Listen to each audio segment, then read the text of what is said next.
Bonjour à tous et bienvenue à la Taverne du Gamer, je suis Kira, accompagné comme toujours de mon comparse Sid. Bonjour Sid, comment vas-tu ? Bonjour Kira, bonjour à toutes et à tous, ça va très bien en ce vendredi, vous savez maintenant qu'on enregistre le vendredi, et content d'avoir terminé cette semaine, j'avoue. Ça fait du bien, c'est cool, le week-end arrive, bon il fait frisquer mais pas autant que le week-end dernier où il neigeait. J'ai eu le plaisir de commencer une saga cultissime, Xenoblade Chronicle, avec la définitive édition sur Switch.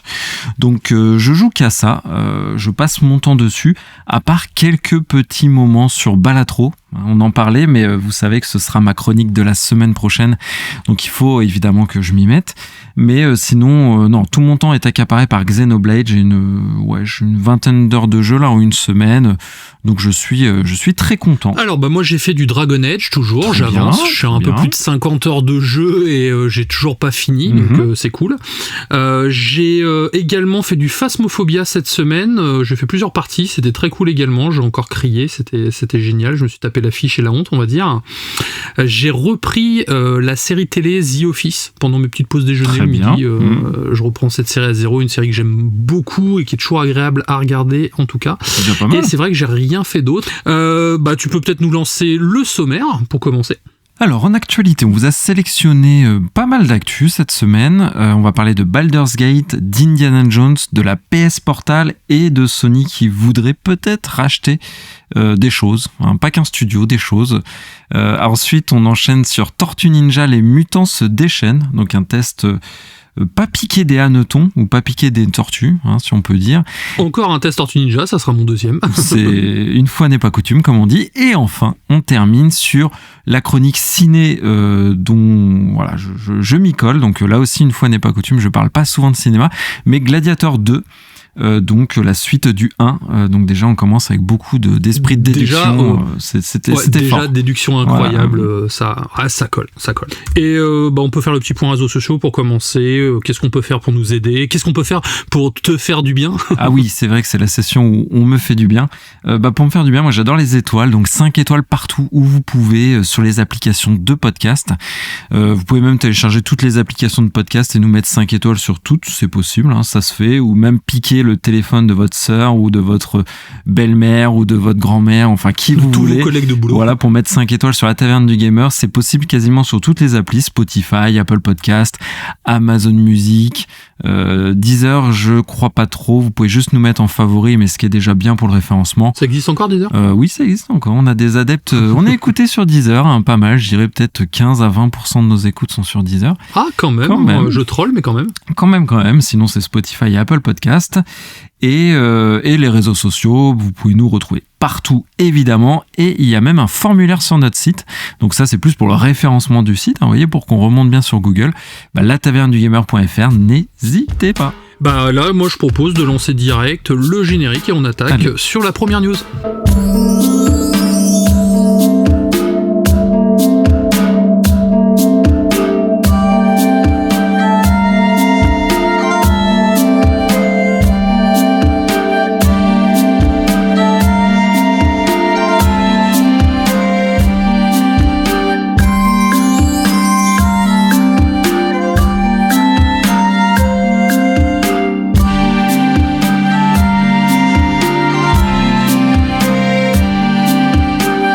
Ça faisait longtemps qu'on n'avait pas parlé de Baldur's Gate 3, donc un jeu que tu as adoré, oui, donc tu nous as GOTY. fait le test il y a maintenant quelques épisodes, voilà, tout à fait, qui était GOTY l'année dernière. Un jeu, d'ailleurs, on avait fait une émission spéciale avec Baldur's Gate 3 et Donjons et Dragons, l'honneur des voleurs, donc d'ailleurs, si vous ne l'avez pas écouté, on vous le conseille, c'est de grande qualité, bien entendu. Et en parlant de Baldur's Gate 3, il y a un gros patch qui va arriver, un patch très attendu, et je me suis dit que ça serait sympa de l'aborder, parce que c'est des fonctionnalités quand même qui pour moi me font rêver, en tout cas. Pour commencer, le crossplay est enfin annoncé, donc maintenant les joueurs PS5, Xbox Series XS, PC et Mac pourront jouer ensemble via un lobby interne au jeu, donc ce qui permettra de se retrouver. J'imagine un système de code, tu sais comme ils font beaucoup maintenant, où tu as un code à rentrer pour rejoindre le salon, donc ça c'est très très cool. Moi qui ai acheté le jeu sur Xbox, je regrettais un petit peu de peur de ne pas avoir de monde pour jouer avec moi, donc finalement je vais pouvoir jouer avec des joueurs PS5, ce qui est plutôt cool. La feature la plus importante, à ton avis, qu'est-ce que c'est? Le mode la chose photo. La plus importante, le mode photo, tout à fait. Donc on va pouvoir capturer nos moments préférés avec des options pour ajuster le champ de vision, l'exposition, la profondeur de champ, la mise au point. Enfin, clairement, c'est tout ce que je kiffe. Je dois faire à peu près 50 screens de Dragon Age par jour. Donc je pense que sur Baldur's Gate 3, ça sera la même, c'est sûr. Ils ont également ajouté plus de 40 poses statiques et animées avec sympa, des effets de post-traitement. Les poses animées, ça me fait penser à ce qu'on avait vu, tu sais, Death pour Stranding. Death Stranding, donc c'est vraiment cool en tout cas, donc hâte de voir ce que ça va donner. Ils ont rajouté également des nouvelles sous-classes, donc chaque classe de jeu bénéficiera d'une nouvelle sous-classe qui offre des possibilités de personnalisation complémentaires. Donc on va avoir le barde, ça s'appelle le collège du glamour, on a le barbare, c'est la voix du géant, le clerc, le domaine de la mort, le druide, c'est le cercle des étoiles, le paladin, c'est le serment de la couronne, le guerrier, c'est l'archer arcanique, le moine, c'est le maître ivre, ça c'est plutôt cool. On peut jouer un moine bourré, moi je pense que je vais peut-être tenter en tout cas. Le rôdeur, c'est le gardien des essaims, le voleur, c'est le bretteur, et le sorcier, il va avoir en plus la magie de l'ombre. Ah, j'en oublie un. Le magicien qui va avoir le chantalme. Donc c'est plutôt cool. T'avais joué quoi toi la première fois? J'avais joué une barde. Une barde elfe. Une barde elfe, d'accord. Parce que là, je vais me faire un personnage bientôt, parce que je vais le commencer en coop, et du coup, je ne sais pas quoi faire. Donc là, j'avoue que t'auras que l'embarras. Ouais, le moine bourré, ça me mal. tente. Ouais. Ça peut être un bon combo, donc ça peut être marrant. Je vais faire un nain moine bourré, tiens. Donc il va y avoir un test qui sera dispo en janvier 2025, donc pour ce patch 8, afin de recueillir les retours des joueurs avant un déploiement officiel. Ça approche quand même bientôt, et je trouve que c'est quand même une mise à jour très très intéressante, et on voit que l'Ariane en tout cas ne se repose pas sur ses lauriers et continue d'alimenter ce grand jeu pour le rendre encore plus grand en fait. Ouais, franchement c'est super, c'est juste dommage encore une fois que ça arrive pas au moment où le jeu sort, c'est toujours mieux, surtout le mode photo.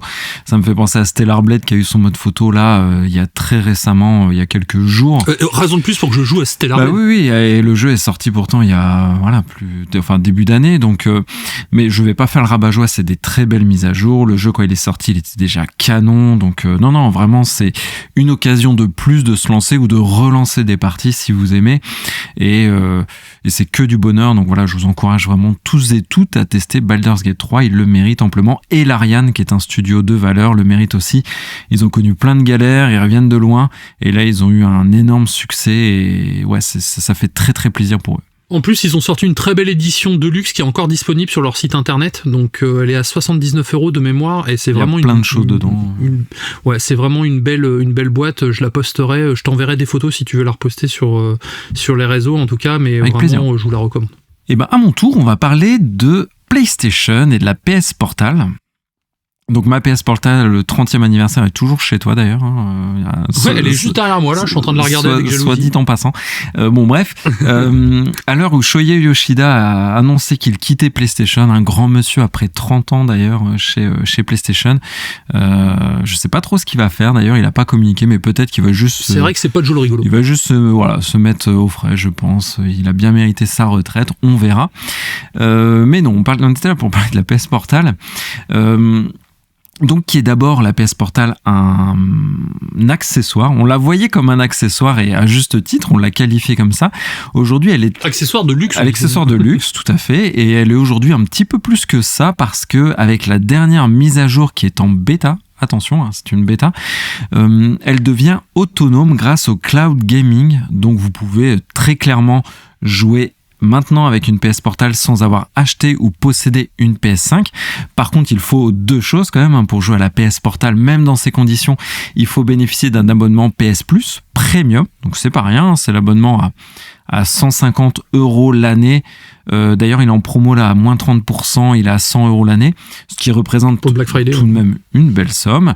Et il faut une connexion internet, puisqu'on parle vraiment d'une console où il faut avoir c'est avec le cloud gaming, donc c'est du streaming, il faut une connexion internet assez solide. On peut pas stocker et télécharger de jeux, c'est pas possible, il n'y a pas de stockage dans la console. Et donc, quand tout ça est réuni, donc vous avez acheté votre PS Portal, vous avez l'abonnement PS Plus et une bonne connexion, vous avez accès à 120 jeux sur le PS Plus Premium, dont Dave the Diver, je pense à toi Kira, puisque tu aimes beaucoup ce jeu. Ouais, qui est fantastique. Ghost of Tsushima, Miles Morales Spider-Man, Monster Hunter, Ratchet & Clank, Rift Apart, que j'adore. Enfin bon bref, il y a une sélection de 120 jeux, là j'ai donné ceux sur lesquels PlayStation a communiqué, donc aucune originalité, mais il y en a 120, c'est pas mal. Et donc comme je le disais, on arrive sur une console qui est autonome, avec une qualité de streaming en 1080p 60 fps, avec des fonctionnalités de la DualSense qui sont pris en charge, dont le retour haptique, gâchette adaptative, le haut-parleur, toutes les joyeusetés que l'on a avec une DualSense. On a du stockage pour les sauvegardes, mais c'est en cloud. Donc ça nécessite toujours la connexion internet jusqu'à 100 Go. Et donc si vous êtes possesseur, là vous avez la PS Portable, vous pouvez activer ça dans un menu en un clic, c'est tout simple. Autre information très intéressante, il précise que pour l'instant la bêta n'inclut pas la version d'essai des jeux et le streaming des jeux achetés sur le PS Store, et qu'il le précise comme n'étant pas encore possible, ça sous-entend qu'à un moment ça le sera. Donc ça par contre, je trouve ça pas mal, tu vois, que les jeux que tu as achetés sur le PS Store deviennent accessibles sur la PS Portable. C'est plutôt cool, en espérant qu'il le soit de façon autonome sans le PS Plus à voir, mais en tout cas ils tendent à optimiser et maintenir un suivi sur ce périphérique qui devient une console. Et bah c'est vraiment une très très bonne nouvelle, parce que c'est vrai qu'au début c'était vraiment une extension de la PlayStation 5 au final, avec on va dire c'était plus un gadget qui permettait de jouer dans une autre pièce ou à distance, mais sans plus. Maintenant avec l'accès à tout ce catalogue, on n'est pas obligé d'avoir une PlayStation, donc ça c'est cool aussi, parce que si t'as une PlayStation chez toi tu la monopolises pas, donc ça reste quand même un très très gros plus les améliorations au niveau des gâchettes. Enfin vraiment pour moi c'est plus du tout la même chose. Là on arrive vraiment sur une console de jeu à part entière, et ça c'est vraiment bien quoi. C'est ce qu'il fallait à cette console. Ça rajoute au rapport qualité-prix finalement, où on trouvait le prix cher, et c'est toujours un accessoire console cher, mais on rajoute des arguments pour l'avoir. Et petite news dans la news, il y a aussi une autre actualité tech. Là, on est vraiment sur un produit de luxe chez PlayStation. Ils ont communiqué dessus, c'est leur nouvelle gamme des télé Bravia, donc celles qui sont les plus haut de gamme, et avec une communication, un marketing autour de la PS5, et ils sont en train d'inclure dans leur gamme Bravia le Remote Play. Donc la lecture à distance de la console. Donc ça pareil, c'est un argument, enfin je trouve qu'ils sont en train de vraiment développer leur écosystème. Donc là je le dis vraiment, c'est sur des télés de luxe, hein. Elles vont de 1800 à 3200 € la télé, mais en tout cas on voit que sur leur propre matériel, ils développent le Remote Play, ils développent le cloud gaming, et on peut s'attendre que demain, les télévisions Sony, PlayStation, soient elles aussi autonomes. Tant qu'on a l'abonnement PlayStation Plus, on pourrait jouer à des jeux sans PS5. Donc on voit quand même une stratégie qui se définit et qui est en train de s'affiner, en tout cas côté tech chez PlayStation. C'est un peu ce que Microsoft avait voulu faire en sortant le Game Pass directement d'application sur console en fait. Et je vois ça comme une réponse de Sony à cette stratégie, ce qui est vraiment pas con pour le coup, et ça permet de toucher un maximum de gens, et puis surtout toucher aussi toutes les bourses. Après, les gens ont pas forcément envie d'avoir une PlayStation, mais ils ont peut-être un lecteur Blu-ray 4K, ils veulent une grande télé, ça leur permet d'avoir accès à des jeux vidéo. Ça permet d'étendre le parc de jeux, encore une fois. Ça reste un produit de niche, mais ça reste un bon produit. Indiana Jones et le Cercle des Anciens, donc un jeu qui sort dans maintenant moins de 10 jours et dont personne ne parle quasiment, à part moi, j'ai l'impression. Et donc, pourquoi je vais en parler? Tout simplement car ils ont annoncé la première extension donc du jeu qui s'intitule L'Ordre des Géants. Donc Machine Game et Bethesda l'ont annoncé. Les DLC seront gratuits donc pour les personnes qui ont acheté l'édition Collector et l'édition Premium.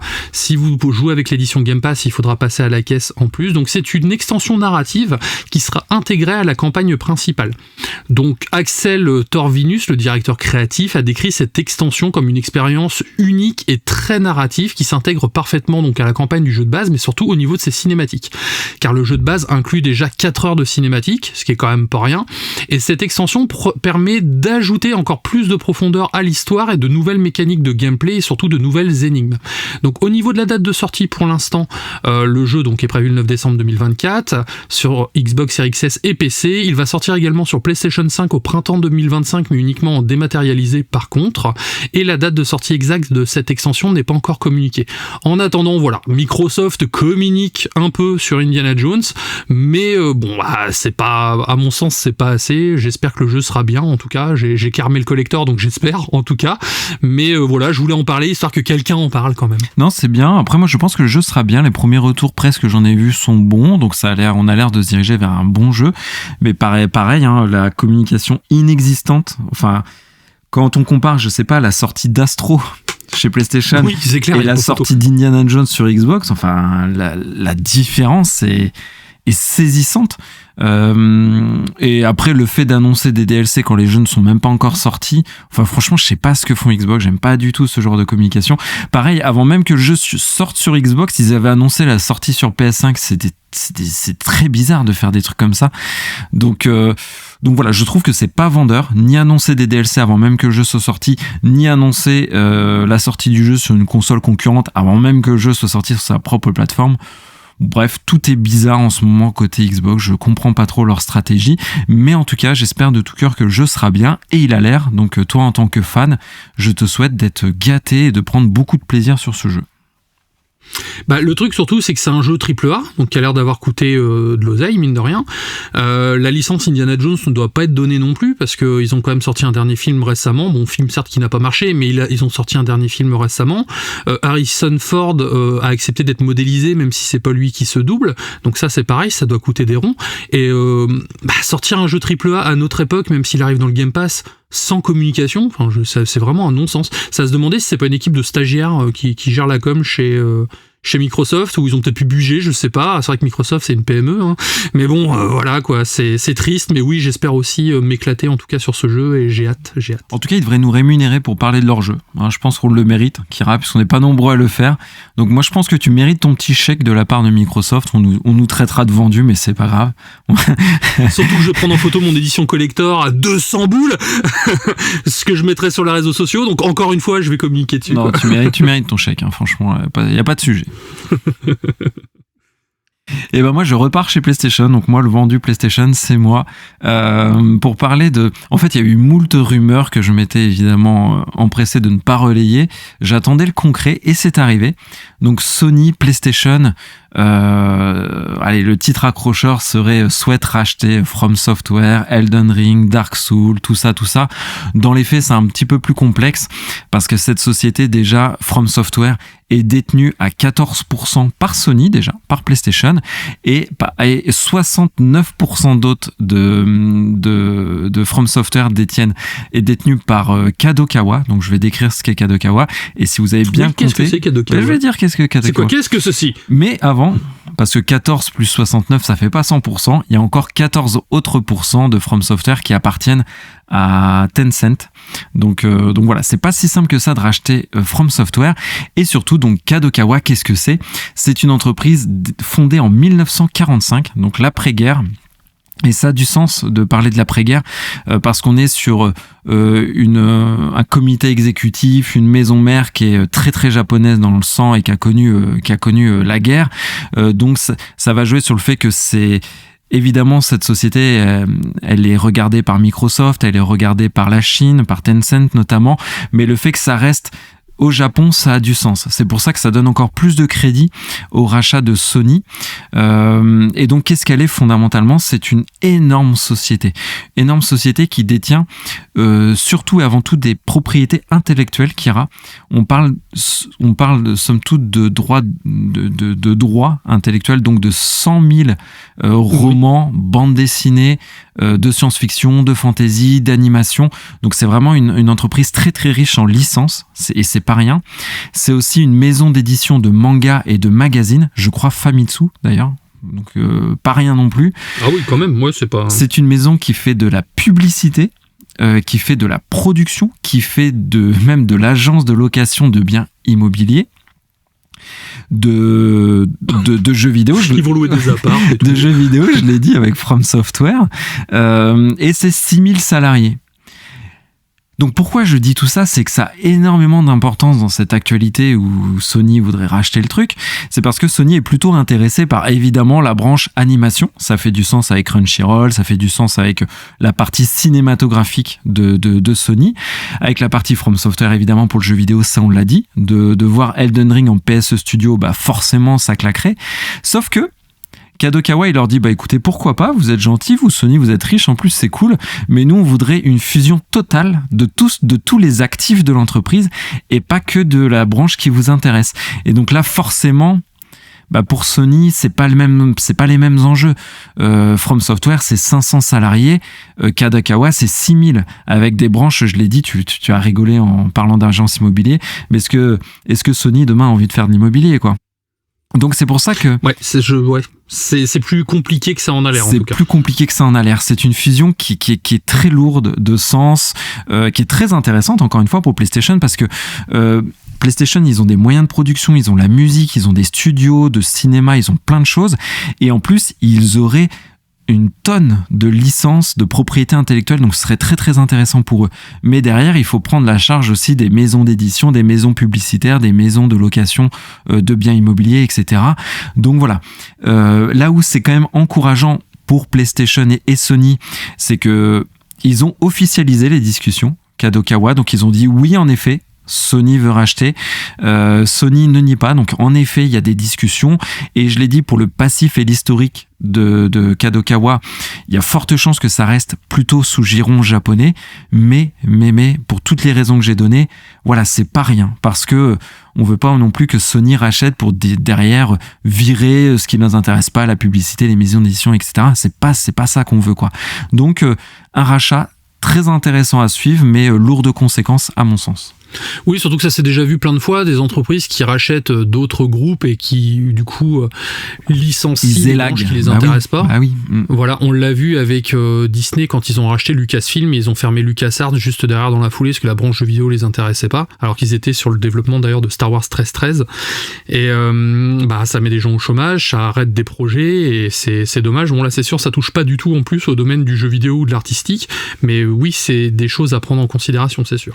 Ouais, en tout cas, ça ferait vraiment Sony encore plus un géant de l'animation du manga, plus qu'il ne l'est aujourd'hui avec malgré tout le rachat qui a coûté des milliards pour Crunchyroll et surtout voilà une licence très vitrine, si je puis dire, de jeux vidéo. Moi, la seule chose que j'espère évidemment, c'est que From Software, à part quelques exclus comme Bloodborne, comme Demon's Souls ou Sekiro au début, c'est qu'on reste sur des jeux qui soient multiplateformes maintenant que c'est des jeux qui ont vraiment percé sur tout plein de communautés. Je ne verrai pas, en tout cas je serais dégoûté que Sony, si vraiment il rachète From Software, fasse des futurs jeux du studio, des exclusivités. Ça, je serais pour ma part dégoûté pour les joueurs Xbox ou PC ou Switch, peu importe. Après, c'est vrai que ce serait une suite logique, mais oui, c'est vrai que ça serait... les exclusivités, ça reste important, mais on le disait la dernière fois, moi je préfère le principe d'exclus temporaire pour que tout le monde puisse y jouer. Et oui, ça serait quand même un sacré coup, ça créerait une espèce de monopole qui n'est pas toujours bon, en tout cas dans l'industrie. Ce qu'on ne veut pas, en tout cas, oui. C'était donc la partie news, on va attaquer la partie test. Comme on l'a dit, c'est moi qui m'y colle et je vais parler de certaines, on va dire, de 4 frères, chevaliers d'écailles et de vinyle. Ce sont des guerriers fantastiques, donc c'est bien sûr les Tortues Ninja. Ce sont des guerriers fantastiques, ils sortent les nunchaks, c'est la panique. Tortues Ninja, Tortues Ninja, Tortues Ninja, Tortues Ninja. Pour venger Splinter, ils sortent les katanas. Teenage Mutant Ninja Turtles Mutant Mayhem est un film d'animation américain sorti en 2023 basé sur les personnages des Tortues Ninja créés par Peter Laird et Kevin Eastman. L'histoire des Tortues Ninja alors qu'elles tentent de se faire accepter comme des adolescents normaux à New York, tout en affrontant un mystérieux chef du crime organisé qu'on appelle Superfly et son armée de mutants. Le film a été bien accueilli par la critique et le public et a rapporté $180 millions au box-office mondial. Et suite à ce succès, une série série dérivée, donc Tales of the Teenage Mutant Ninja Turtles a débuté sur le service de streaming Max directement en août 2024. Puis le jeu fut mis en développement par Outright Game Studio, donc c'est un studio espagnol qui est connu pour avoir fait pas mal de jeux mineurs, essentiellement des adaptations de séries ou de films à succès. Le jeu est disponible sur tous les supports et il coûte entre 29 et 39 €. C'est correct. Le jeu, c'est très correct, vraiment, et encore une fois, vous allez voir, on en a quand même pour son argent. Le jeu fait le lien entre le premier et le second film qui devrait venir normalement dans les 2 prochaines années. L'histoire suit directement les événements du film, donc les Tortues Ninja doivent faire face à une nouvelle menace, des mutants de New York, donc le jeu explore les tensions entre les mutants et les humains, ça aborde des thèmes comme la discrimination et l'acceptation de la différence. Le jeu véhicule des belles valeurs, je trouve, et ça me rappelle un certain X-Men, tu sais, dans le côté accepter la différence des autres, même si la différence est, on va dire, horrible et te saute au visage. Bah ouais, c'est certains X-Men qui sont un peu dégueulasses, faut dire ce qu'il y a, des mutants du moins, et ben là on a la même chose, on a 4 tortues qui se baladent, c'est pas les seuls mutants, il y en a d'autres, et malgré leur difformité, on va dire, ça reste des êtres humains avant tout. On retrouve donc la nouvelle direction artistique qui est propre à ce fameux film, donc ça capture parfaitement l'essence des Tortues Ninja. Les tortues elles-mêmes sont particulièrement attachantes, avec des personnalités distinctes et des interactions qui renforcent leur caractère fraternel, ce qui donne un certain charme vraiment à ce jeu.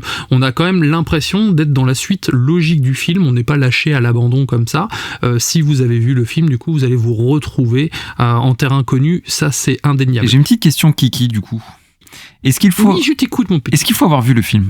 Bonne question. Bonne question. Oui, on peut jouer au jeu sans avoir vu le film, et ça serait passé à côté de quelque chose, en fait.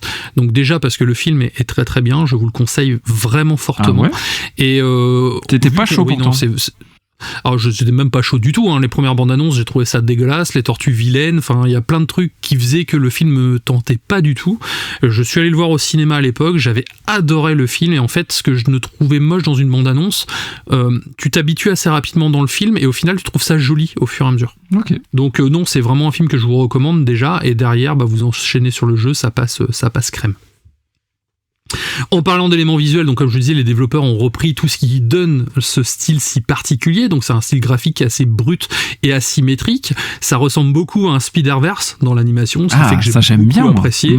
On va avoir des traits un petit peu crayonnés à certains moments, on va avoir une animation un peu saccadée, ce qui va donner un côté plus bande dessinée en tout cas, et c'est ce qui donne vraiment un charme fou à ce film. Et là j'en viens à un point où maintenant je m'aperçois que les films d'animation en 3D lisses, on va dire, à la Pixar ou à la Disney, c'est très joli, je passe toujours un bon moment à les regarder. J'étais voir le Robot Sauvage au cinéma, c'était très cool, c'est très beau et tout, mais c'est plus ce que je recherche vraiment. Maintenant je recherche plus la patte graphique justement à la Spider-Verse, où là j'ai l'impression qu'ils peuvent se permettre de faire des folies qu'on ne retrouve pas ailleurs.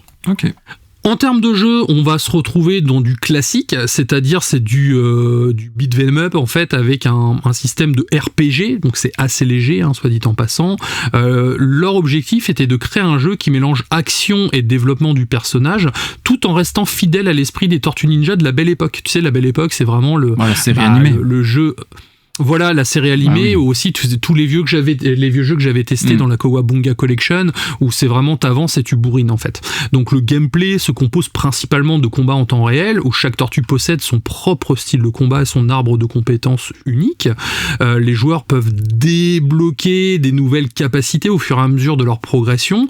Cependant, le système de combat peut paraître assez répétitif par son manque de profondeur et de stratégie. Donc c'est-à-dire tu vas avancer en fait, tu vas bourriner tes touches pour faire tes combos, tu vas utiliser tes pouvoirs spéciaux, tu vas manger des pizzas, et ça c'est le gameplay de Tortue Ninja en fait.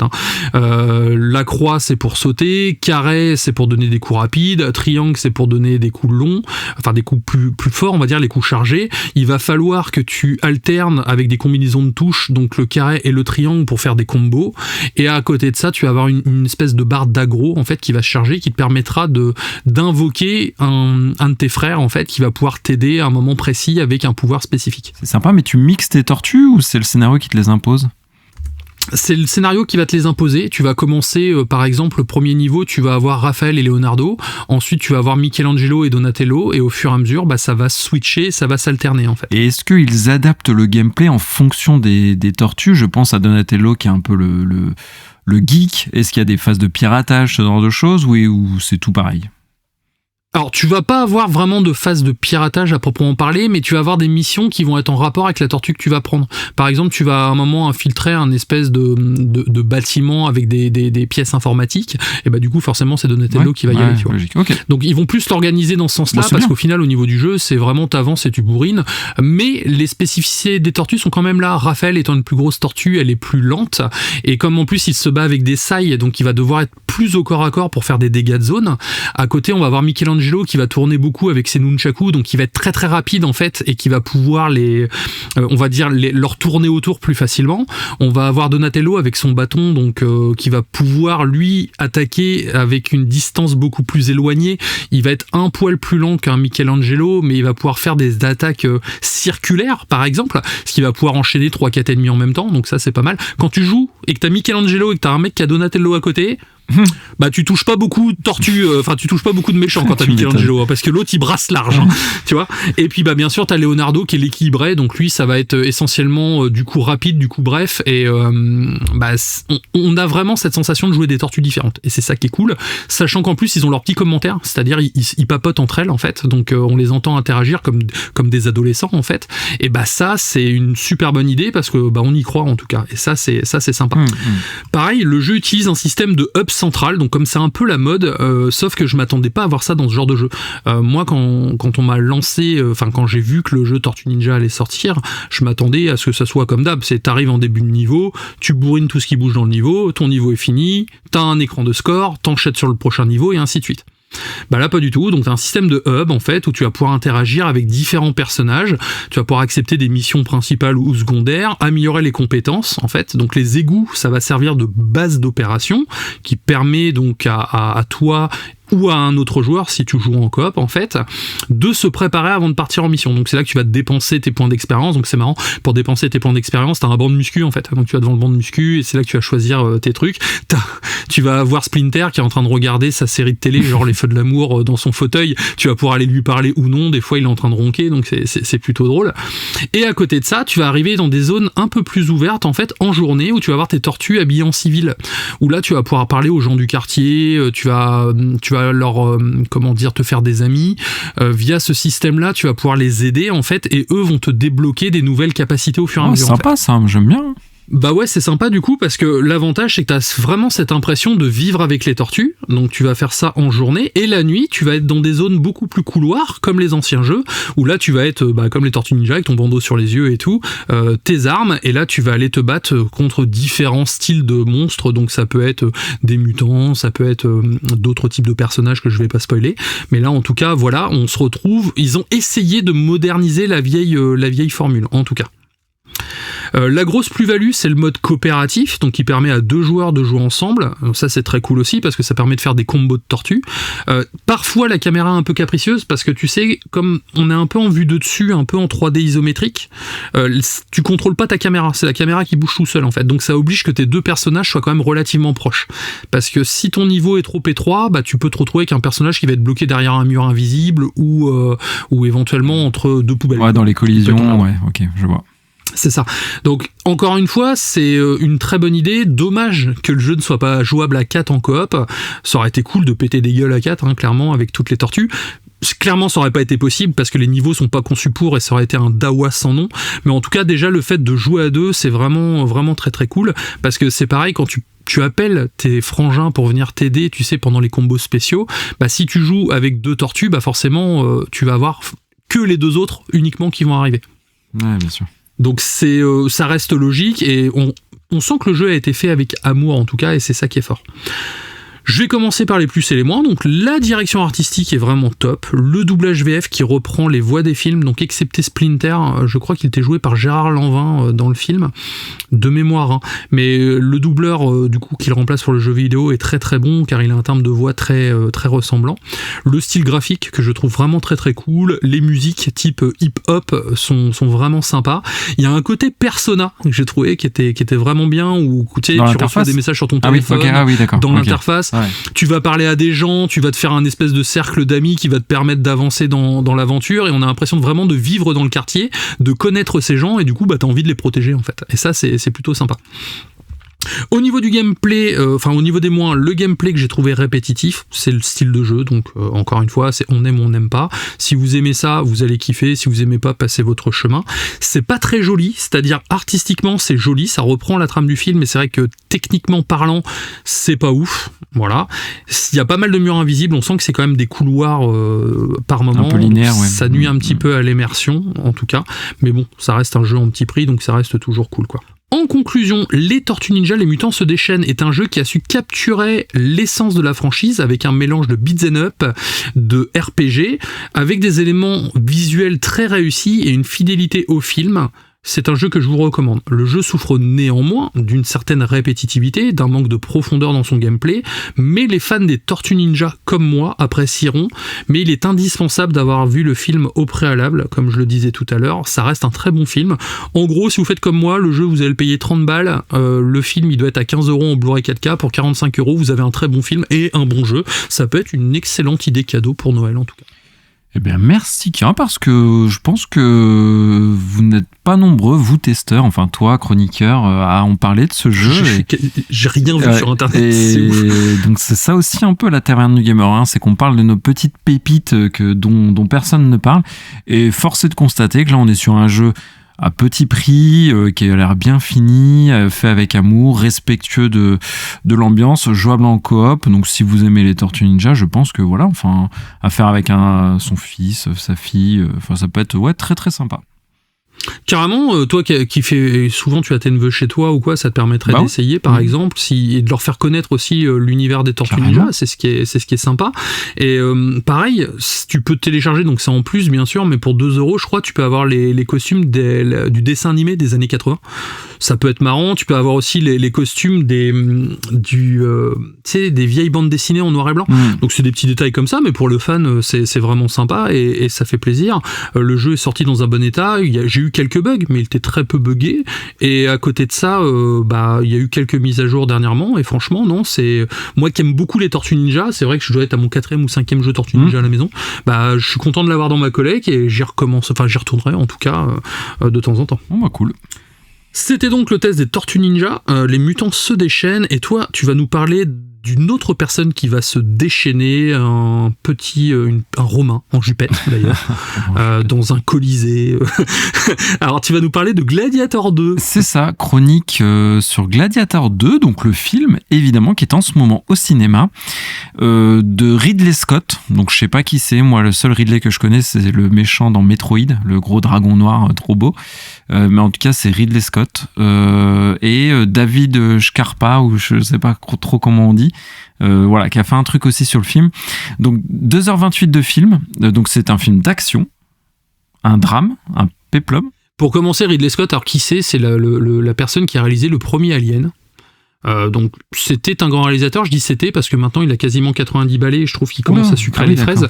Il a fait Prometheus, il a fait Alien Covenant et je pense que c'est lui qui a souillé le dernier film Alien avec son huile noire à la con. Ceux qui ont vu les films vont s'en rappeler. Donc tu vois que j'ai un peu la dent dure contre Ridley Scott, mais de temps en temps il a quelques fulgurances. House of Gucci était sympa, le dernier duel également. Seul sur Mars, c'est lui aussi, tu vois. Bon bref, voilà, moi je connais Ridley de Metroid, le grand méchant. J'espère voir revenir dans Metroid 4. Enfin, bref, on verra.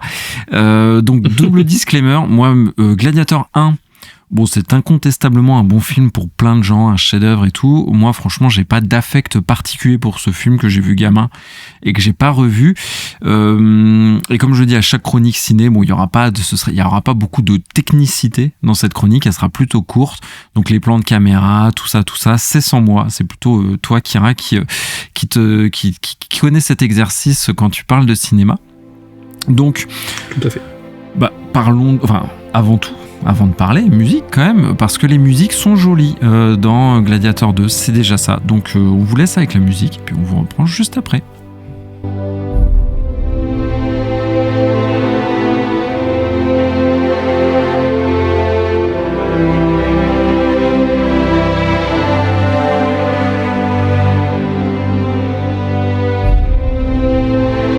Donc alors, Gladiator 2, c'est la suite directe du 1, d'où son nom Gladiator 2. D'où la petite vanne de tout à l'heure. Voilà, c'était ça la petite vanne de tout à l'heure. Et on aime le running gag. c'est vrai.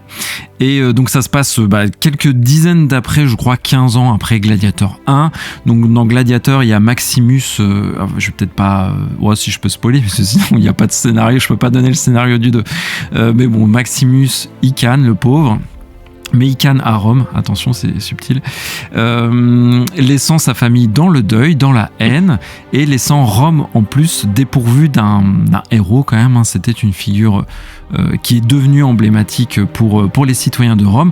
Donc on découvre dans ce Gladiator 2 une Rome un petit peu en déperdition, pas tant pour son rayonnement qui est encore là, mais plus dans une sorte de perte de repères, parce que là on a deux empereurs jumeaux un peu consanguins qui s'appellent Geta et Caracalla, qui sont complètement siphonnés, mais j'aime bien leur personnage, enfin j'aime bien, j'aurais été à Rome à cette époque, j'aurais été un peu embêté je pense, mais dans le film en tout cas c'est des personnages qui sont cool. Et surtout il y a le personnage d'Acacius qui va prendre tout le début du film avant que le héros émerge.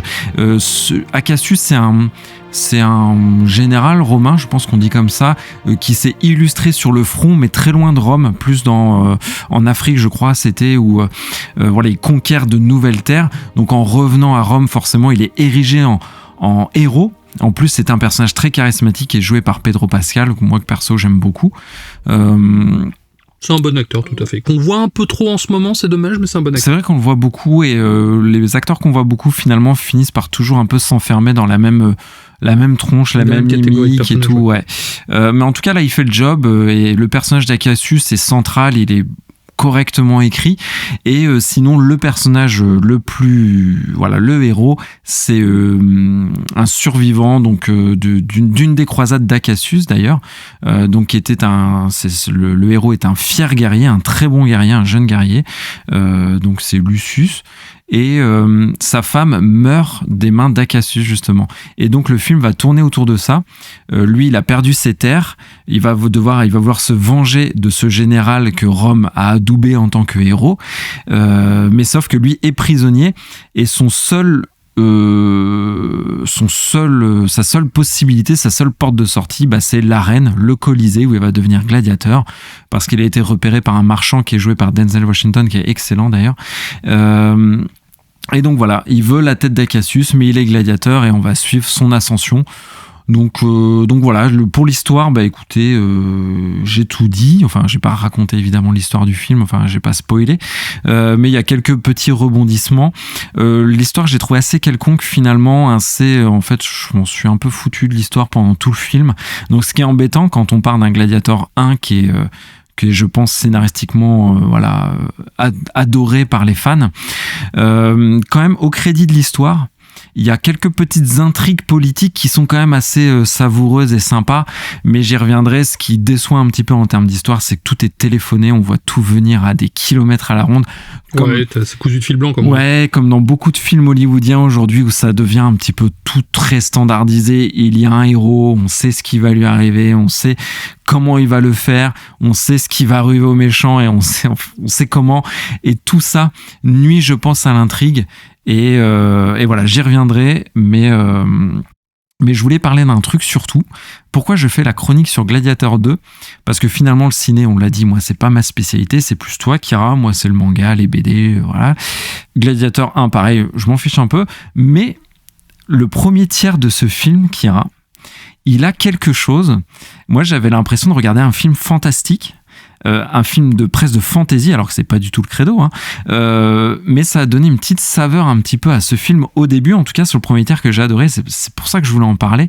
C'est que, si tu veux, il y a c'est pas du spoil, on le voit dans la bande-annonce, mais au début, quand Lucius là, il est dans l'arène, il y a des combats de singes, mais les singes ils sont à moitié chelous, on dirait des mutants un peu bizarres Ah ouais. Ouais, ça leur donne un côté un peu horrifique, un peu, bah c'est des babouins quoi, mais ils ont un côté vraiment un peu un délire. Voilà, moi je me suis vu dans un film un peu, je te dis, un peu de fantasy, le gladiateur sur son rhinocéros et tout. Bah, c'est kitsch à mort, mais ça fonctionnait plutôt bien. Ah ouais. Les bateaux même, il y avait des bateaux dans une arène avec des requins blancs et tout, ça a absolument aucun sens, ça a aucun sens. Après c'est arrivé qu'il y ait des bateaux dans des arènes, mais c'était extrêmement rare, c'était dans des conditions un peu d'eau, mais il n'y en avait pas autant. Oui, quoi. et puis il n'y avait pas de requins blancs non plus. Les deux empereurs, je l'ai dit, un peu consanguins, chelous, ils me font penser à des vampires sous crack. J'ai bien aimé, un peu de nécromancien sur les bords. En fait, j'avais l'impression, parce que c'était too much, hein, c'est vraiment too much, mais ça lui a donné un côté un peu folklorique abusé, où je me suis dit, ouais, ils ont fait un film. Un côté nanar. Ouais, un film un peu fantasy et tout. Je me suis dit, bah, c'est un bon parti pris, c'est malin. Enfin, on va partir sur un truc qui prend le premier film très premier degré à contre-courant complètement. Sauf que non, pas du tout. Après, le film, il renchaîne sur des trucs un peu terre à terre, les intrigues politiques, les trucs dont j'en avais rien à faire. Donc, voilà, je voulais saluer ça, qui est absolument pas voulu, où moi je me suis cru dans un film fantastique alors que c'était pas du tout l'idée. Mais si tu veux, ça a donné un petit peu de charme à ce premier tiers du film, et ça j'ai bien aimé. C'est marrant parce qu'au départ, Gladiator 2, ça fait peut-être 15 ans que Ridley Scott voulait le réaliser. Et à la base, Russell Crowe devait revenir, mais ça devait explorer le royaume des morts, tu sais, le folklore des morts oui, de la mythologie grecque. Et on voit la barque, le Styx. Voilà, c'est ça, ce qu'ils n'ont pas fait au final. Et la manière dont tu me le racontes, j'ai l'impression qu'ils sont un peu venus dans ce délire-là, même si ça reste différent, mais avec un côté plus fantastique que le premier. Bah, je pense qu'ils auraient dû... En fait, quand tu passes après un monument comme Gladiator 1, tu peux, à mon sens, qu'à peu près te foirer, surtout quand tu viens tellement d'années après. Donc, soit tu fais quelque chose dans la lignée et tu vas être, quoi qu'il arrive, moins bon, ou soit tu t'en extrais complètement et tu fais une proposition plus atypique. Et moi j'aurais vu en effet, sans faire de la full fantasy, de la hard fantasy hardcore, mais vraiment faire un truc voilà plus fantastique, plus cran-guignolant, folklorique et tout, et je pense que ça aurait matché en fait, ça aurait fait quelque chose d'un peu différent. Sauf que dans les deux autres tiers du film, on n'est pas là-dedans, on est plus, comme je l'ai dit, dans un scénario plus terre à terre, un peu téléphoné, un peu sans saveur. C'est ça qui est vraiment dommage. Par contre, parlons rapidement des acteurs, même si les trois quarts je les connais pas. Je connais Pedro Pascal, je connais Denzel Washington, et je trouve que les deux ont fait vraiment le job. En fait, le casting est plutôt cool. C'est l'écriture des personnages et les liens scénaristiques entre eux qui sont plutôt mauvais. Mais sinon, franchement, Denzel Washington, et ben je trouve qu'il a fait une presta de ouf. Donc je sais pas si il aura un prix ou quoi que ce soit pour ça, mais je trouve qu'il a une prestation qui éclipse les autres. À côté, le héros qui est joué par Paul Mescal, je sais pas qui est ce gars-là. Il a l'air fadasse. Il est complètement fadasse. Il a l'air dénué de charisme. Ouais. Il est fade à mort, éclipsé par un Pedro Pascal qui lui est devenu très hollywoodien en plus, et un Denzel Washington qui fait vraiment une belle performance quoi. Donc des belles prestations, mais qui éclipsent finalement le héros, donc qui enlève forcément, comme le film gravite autour de lui, voilà, ça casse un peu le délire. Et avant de faire des plus et des moins, j'ai fait des plus et des moins comme toi cette fois-ci. Esthétiquement, quand même, je veux reconnaître quelque chose au film, c'est que c'est une très belle production et c'est cohérent. Les habits, les décors. Ouais, non, franchement, ça a de la gueule. Si vous aimez la romantique, c'est très esthétique, ça rend honneur à cette ambiance. Parce qu'on est romantique. On est très romantique. Et en plus, c'est une période qui se prête au cinéma. Tu vois, c'est très cinématographique finalement. C'est pour ça que les péplums, l'âge d'or des péplums du cinéma, enfin, ils ont un lien très étoile, le cinéma et les péplums. Mais c'est parce que c'est très artistique, c'est très cinématographique. Et en ça, le film, il coche cette case-là. Et pour un péplum, c'est très bien. Je pense que ça, c'est quelque chose qui a été bien fait. Bah, c'est vrai qu'il avait renouvelé le péplum à la sortie du premier Gladiator, parce qu'on n'avait pas vu de péplum depuis au moins 40 ans, facile. Et c'est vrai que là-dessus, ce film est quand même considéré comme un monument dans sa filmographie. Moi, je sais que c'est un film que j'aime beaucoup, et certaines personnes le détestent complètement. Après, le truc, c'est que souvent, faire une suite autant d'années après, ça peut être casse-gueule, et comme tu dis, si tu vas pas dans une direction différente, ça peut tout de suite être, on va dire, jouer sur la nostalgie, mais la grosse nostalgie, tu vois. Et ça, c'est dommage. Et c'est ce qui me fait peur avec ce film, je t'avoue, c'est le côté, bon, déjà, hormis que Ridley Scott est devenu nul à chier, mais j'ai peur quand même que le film soit un gros bonbon sucé de nostalgie et d'easter eggs, en fait, qu'on te balance à la tronche pendant 2 heures. Eh ben écoute, les plus et les moins vont donner un petit peu de sens à ce que tu dis, en plus, vont aller dans ton sens. Donc, les plus... certaines très belles prestations de casting, j'insiste, hein, c'est pas le cas de tout le monde, mais il y en a des très Je pense que Denzel Washington va être nominé pour un truc parce qu'il paraît qu'il a fait une prestation de dingue. Je trouve, vraiment je trouve, et je suis pas un expert, mais je trouve, il y a certaines scènes, donc celle que je disais, le petit côté un peu, voilà, débridé, fantaisiste, absolument pas réaliste, bah j'ai kiffé, voilà, moi j'ai aimé, j'étais pas du tout dans l'esprit de voir un truc historique, donc j'étais content, et il faut avouer que c'est un film aussi qui est rythmé, 2h30, bah elle passe bien quand même, il y a du combat, il y a de l'intrigue, ça s'enchaîne bien, il y a beaucoup de combats. Donc le rythme est bon. Dans les mois, et ben finalement, en sortie de film, voilà, je le trouve sans saveur. Ouais, c'est vraiment une production très standardisée. Il n'y a aucun moment épique. Il n'y a rien de touchant. Il n'y a pas d'enjeu émotionnel. Ils essaient de recréer quelque chose avec le premier et ça fonctionne simplement pas. Je pense que c'est un film qui est vraiment pas allé assez loin. Et aussi, dans les mois, je mettrais que en fait, faire un 2 d'un film comme ça, je pense qu'il était juste trop tard ou c'était juste pas la bonne direction. Mais en tout cas, ça lui rend pas service à ce film d'avoir cet héritage du 1 derrière lui où il cite voilà, des easter eggs partout, des références, regarde la référence. Même moi, j'ai pas vu beaucoup le 1, que je les voyais tellement que c'était gros. Donc voilà, ça dessert le film plus que ça l'aide. Ouais, j'imagine.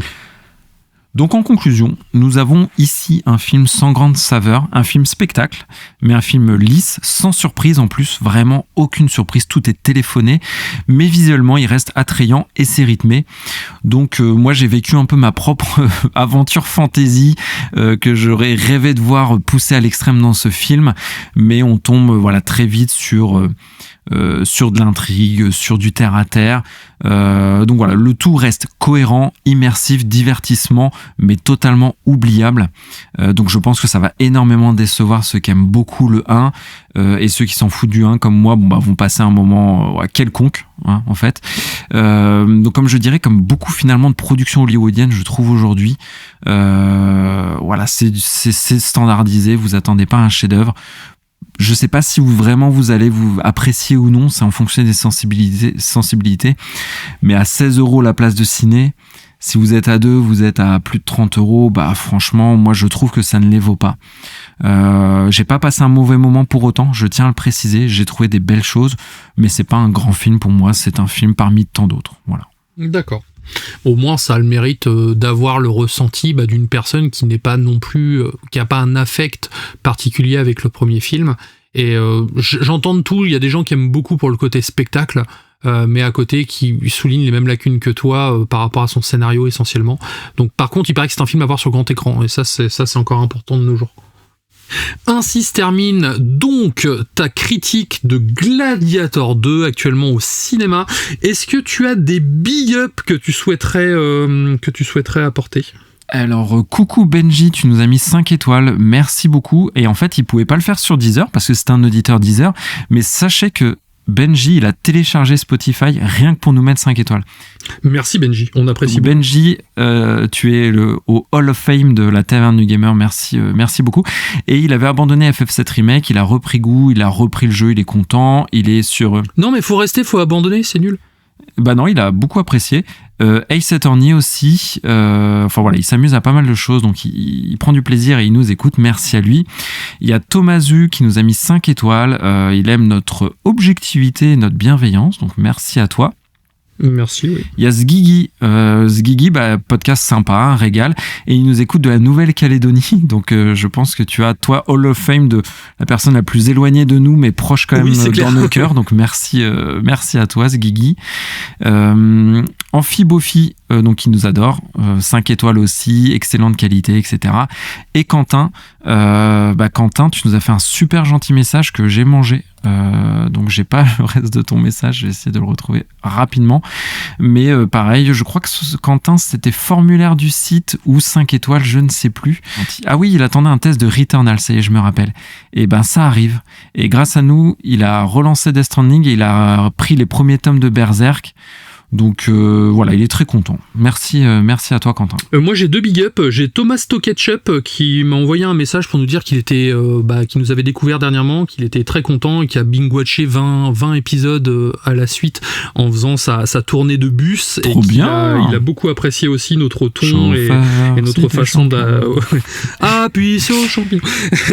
J'ai également Noah aussi qui a écouté notre podcast. Il nous connaît que depuis 2-3 épisodes et là il revient en arrière et pareil il apprécie beaucoup en tout cas ce qu'il entend et surtout ce qu'il aime bien c'est qu'on parle de jeux qui ne sont pas forcément des jeux connus ou réputés.